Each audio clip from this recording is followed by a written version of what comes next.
When two fake HOA enforcers brutally targeted Eli, a 10-year-old boy, it was supposed to be just another quiet day in a Texas neighborhood shattered by their lies and violence.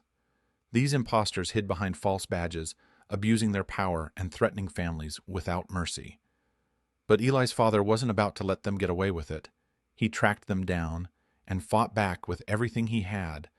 But just wait until you hear how this nightmare unfolded, and why justice finally won in the most unexpected way. It started out as one of those picture-perfect Texas Sundays. Sun high, breeze light, neighborhood still. The kind of day when you can almost forget the world's gone crazy. I was in the backyard with a hammer in one hand and a cold bottle of sweet tea in the other, patching up the old tool shed. From the front, I heard Eli's voice, light, carefree.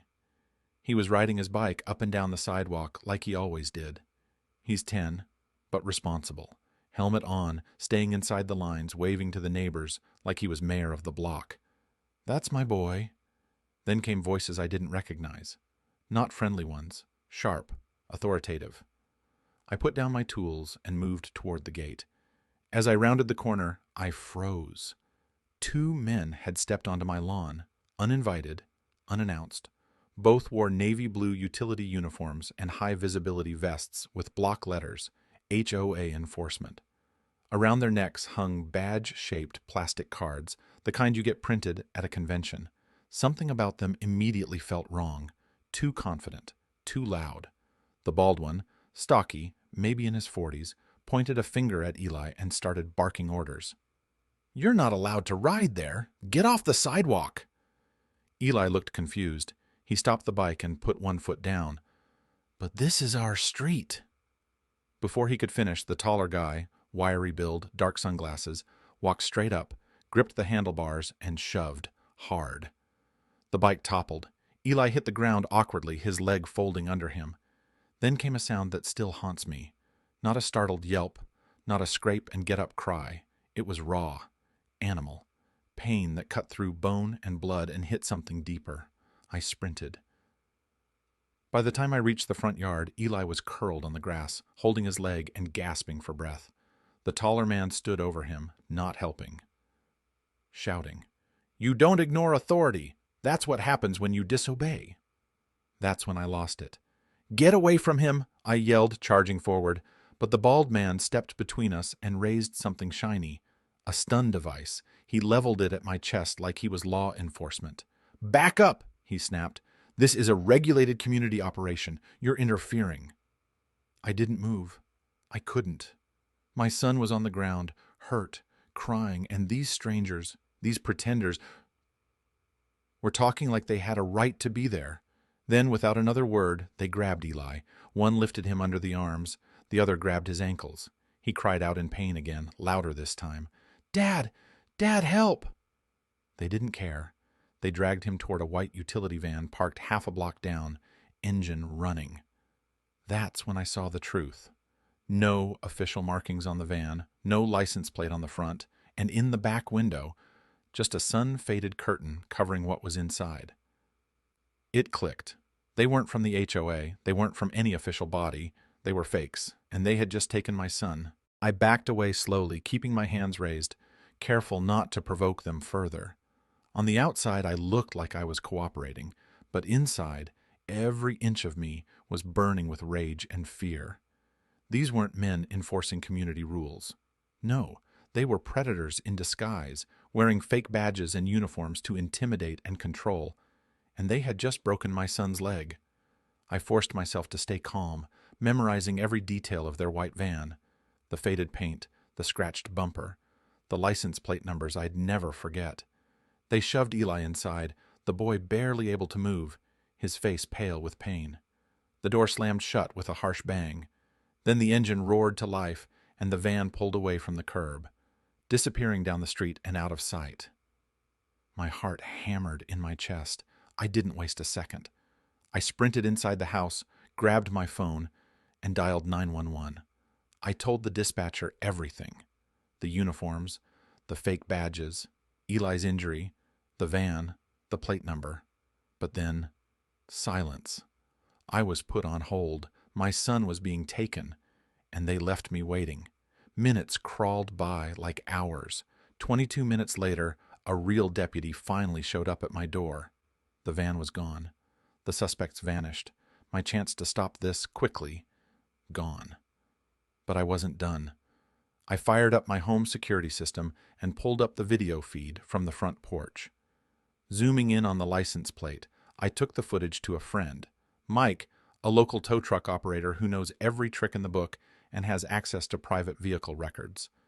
The van was registered to a company with a suspiciously vague name, Greater Order Management, out of Houston. No real office, no phone number. Just a ghost company. I checked with my HOA, no connection, no records, no authority. But then came a sliver of hope. A neighbor told me she'd seen the same van a few days earlier in another part of town, harassing teenagers over fence compliance. Same tactics, same fake enforcement. I packed my gear, loaded my AR-15 into the trunk. I wasn't taking justice into my own hands. I was a father, and I was going to get my son back. The trail led me out of town to the edge of the industrial park, a forgotten place of cracked pavement, broken streetlights, and buildings long abandoned or barely clinging to life. My heart pounded as I scanned the area from behind a rusted fence. And then I saw it. The white van, partially hidden behind a dumpster stained with rust and grime. I didn't waste a second. I parked my car 2 blocks away and moved cautiously on foot, every step silent but deliberate. Inside the warehouse, the air was thick with the smell of motor oil, dust, and something sour, fear.